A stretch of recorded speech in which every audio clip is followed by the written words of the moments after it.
Hola, bienvenidos a mi canal. Welcome to my channel. For those of you who have visited my channel before, I'm glad you're back. And for those of you who are here for the first time, welcome. My name is Donna, and I help beginner Spanish learners who want to be able to communicate with Spanish speakers be able to do so by teaching vocabulary, daily expressions, and phrases that are fun and engaging to learn. If that sounds like something that you would enjoy, subscribe to my channel and also turn on the notification bell so that when I post a new video, you'll know about it. Welcome. In today's video, I want to talk to you about not giving up on learning Spanish because you feel like your learning journey isn't progressing the way you'd like it to. So if any of these things apply to you, this video is for you. If you think that you're not moving along fast enough, if you think that you're not remembering phrases or words and you're practicing and it's just not sticking, or that you're not pronouncing the words correctly and you're listening to pronunciation and you're not able to make the sounds correctly. If any of this applies to you, this video is definitely for you. And I have 3 words that I hope will be motivating to you to keep you on this learning journey, because I assure you that you will be successful. And what I want you to keep in mind is a very familiar phrase, and that is trust the process. And what I mean by trust the process is that you have a plan in place for learning Spanish. You're following your plan. If you do that, I am confident, and I want you to be confident too, that you are going to reach the outcome of your plan. You're going to get there. How do you do that? Well, there are 3 tips or 3 points that I want to make that I hope will be helpful to you. The first point I want to make is to think in this way. Short-term wins add up to long-term victories. And what I mean by that is when you are spending time in contact with Spanish, that time is going to pay off. When you have your daily, a part of your plan has to be a daily routine of studying Spanish. You have to have that. The length of time that you spend studying Spanish is not nearly as important as the fact that you study Spanish on a daily basis. If you have an hour, 30 minutes, 10 minutes, it doesn't matter. As long as you have that time set aside consistently. The consistency is what is the key. And during that time, you have goals. You have short-term goals, weekly goals.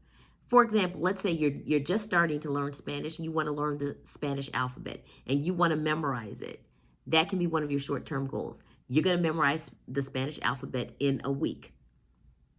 If you practice saying the alphabet 2 to 3 times every single day, which takes you about a minute, maybe a minute, I promise you, I assure you that at the end of 7 days, you will know that alphabet far better than you did when you first started. That's going to be a short-term win. And why is that going to be a long-term victory? It's going to be a long-term victory because when you learn the pronunciation of each consonant and you learn the pronunciation of each vowel, you are going to be able to read for yourself. You're going to be able to speak the language as you're learning it correctly, and you're going to know the sounds that you're hearing when other people are speaking the language. It's going to come, but that foundation has to be built first, and you start that with the alphabet. The next thing is to think about the consistency in terms of learning Spanish is not a separate subject like when you were in school and you had math or social studies. Studying Spanish should become a part of who you are, so that you don't look at it separately like I have this time set aside to learn Spanish and outside of that time, I really don't connect with the language at all. The specific time that you have set aside for learning Spanish is to accomplish particular goals, specific goals. But you want to maintain contact with the language so that you don't think of it as being separate. You think of it as being a part of who you are. So for example, you have your default language on your electronic devices set to Spanish, so that when you pick up your phone and open it up, the first thing you see are going to be Spanish words. You're going to see, in English it says, slide up to open. In Spanish, it's going to say desliza hacia arriba para desbloquear. Slide to open up. You're going to see those words over and over again, and you're going to start remembering those words. And when you see those words in different contexts, you're going to know what they mean. the same as for your television, for your iPad, your laptop, whatever you have, whatever electronic device you have. If you're seeing Spanish on a regular basis when you're using that device, it's going to become a part of you, and you're going to increase your vocabulary, first of all, and you're going to understand those words well enough that you're going to stop translating them from Spanish to English, like, so that you know what it means. You're going to know when you see the word in Spanish. You're not going to have to translate it. Immersive opportunities, make sure you take advantage of those. I'm not a big believer in just passively listening. I prefer active listening, where you actually are taking notes on what you're hearing and that you're looking up words that you don't know so that you learn those words and that you practice using those words. But I do think passive listening has an important place as well, especially when it comes to just hearing the language, hearing the rhythm of the language, hearing different people speak the language. So listening to podcasts, watching television shows in Spanish, listening to music in Spanish when you're on your way to work or when you're washing dishes or folding clothes. Just hearing the language and hearing different people speak the language also helps your ear to become accustomed to the sounds and the pronunciation.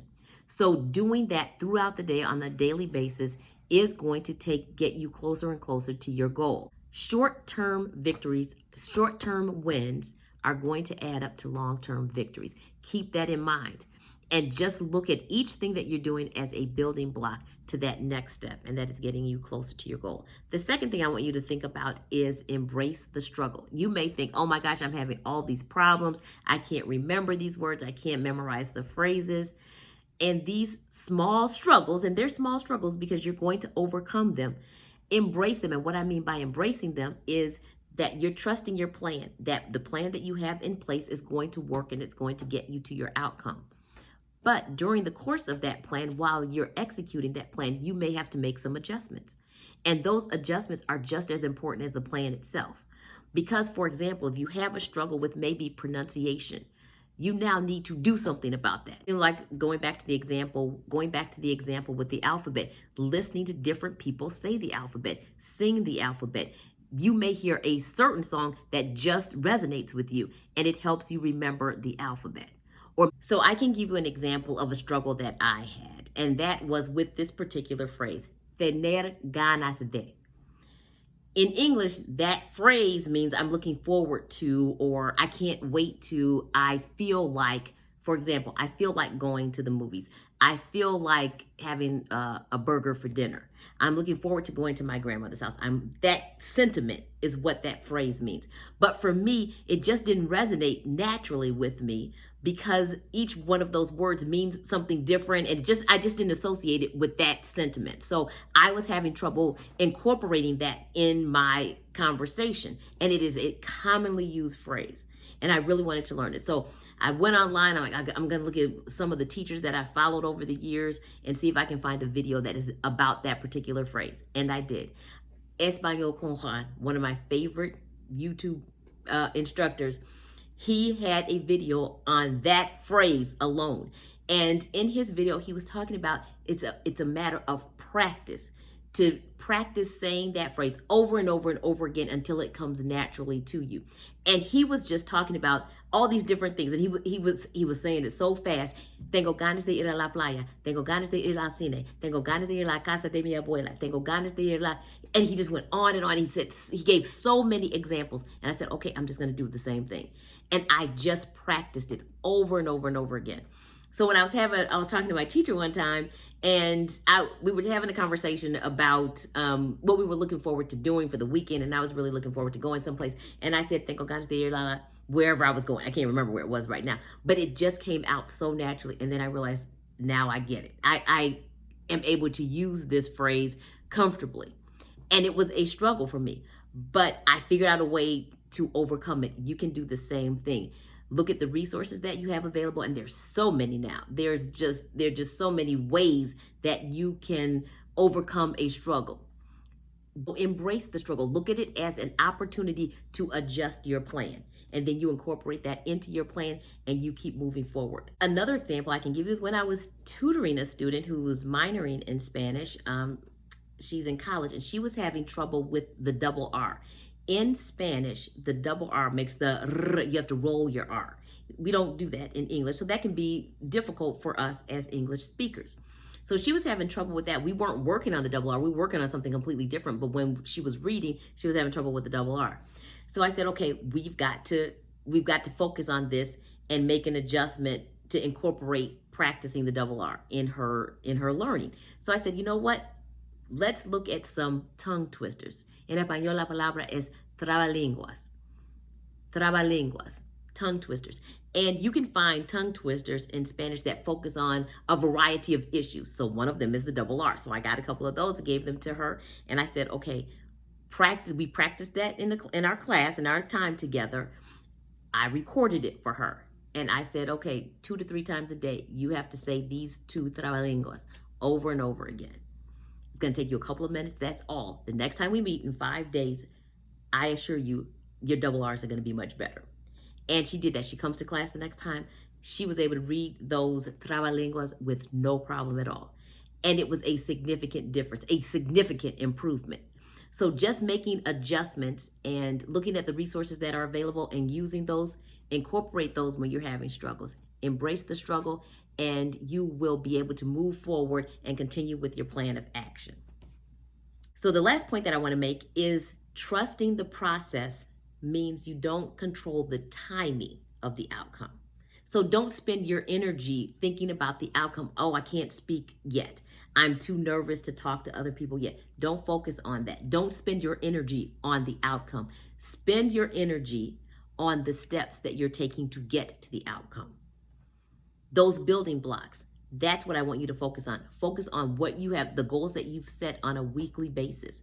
Focus on maintaining contact with the language throughout the day, increasing your vocabulary, listening to music, watching television shows and listening to podcasts and watching videos. As you do that, you're going to take those steps that are going to get you closer and closer to the outcome. You're going to get there. And the most important thing that I want you to remember during this journey is to enjoy it. I love learning Spanish. I hope that you hear my enthusiasm. I hope I can exude enthusiasm and that you feel the enthusiasm, because I really enjoy learning the language. And I have plenty of struggles. There are plenty of things that I'm working on that I want to improve. But I just look at it as a chance to figure out how to make that improvement. And I want you to do the same thing. And I want you to enjoy the journey, because this is something that you've chosen to do. You want to learn this language. Enjoy the process. That's all for today. I will see you soon. If you enjoyed this video, please hit the like button and share it with someone. But if you have any questions or there are certain things that you're interested in learning, please put it in the comments below. I will see you soon. And until then, keep studying your Spanish, keep learning, and trust the process. Ciao.